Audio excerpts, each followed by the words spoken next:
I love it. I love the car overall. It's the best i20 ever made.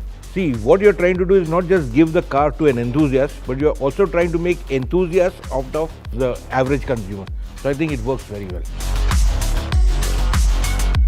So the i20 is a great platform to begin with, and the N-Line just enhances it further with the visual appeal and the exhaust that they've done and a few changes here and there. So I think they've just added one more dimension for people who want something a little stouter than the regular i20. The damping has been improved, the steering has been improved, and whatever Hyundai say, they've actually, done it and improved the car dynamically, and that's always very nice. I think the smile does a lot. The i20 N-Line has really pleased me. It ticks a lot of right boxes that earlier performance hatchbacks could not.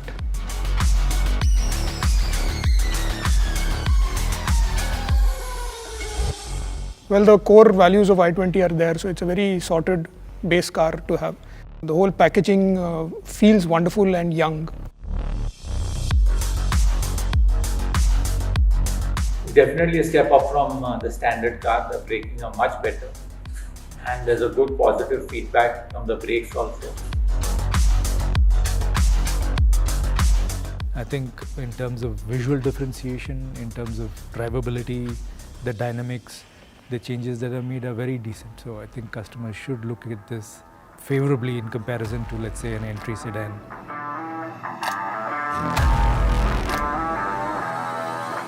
You can definitely tell it's not the standard.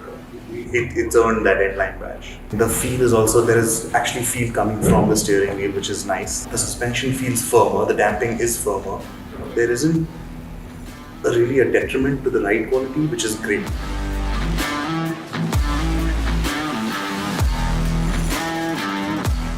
They have made nice tweaks to the steering and the suspension, and you do feel as soon as you sit in this car and you start to steer, you feel the steering is weighted and the suspension is a bit stiffer, which is nice because the car goes 0 to 100 in under 10 seconds. So you want that kind of control in the car, and that's what you get. At certain point of time, I have to take manual controls of things. I seriously do not need to go down and change the gear lever. So I can actually have the controls right on the hands, and I think that's something which is really impressive. So the perforated leather also means that you won't be sweating so while you are driving hard.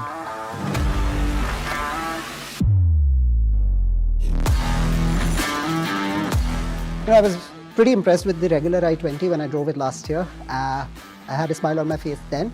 The smile just got a little wider with the N-Line.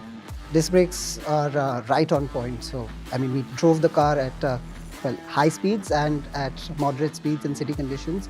The brakes were absolutely fine. Very reassured. Light enough for quick maneuvers, but at the same time, it's not so light that you're devoid of feedback. To drive it around on a normal day-to-day basis and also enjoy a touch of sport in your lifestyle, this car suits that. The i20 has always been the best-selling car in its segment, but more from a mass market perspective, I think enthusiasts somehow find the dynamics to be not as sporty as they would like, and that's something that has been taken care of very well with the N-Line. i20 N-Line, I think it's a solid 5, I would say, because Hyundai has played a very nice combination between price, performance, value. From 1 to 5, I would give the i20 a pretty solid 5 actually. I would rate it at 4, 4.5.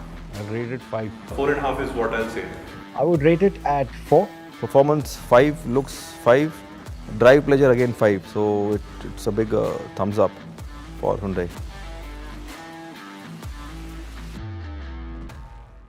Hyundai.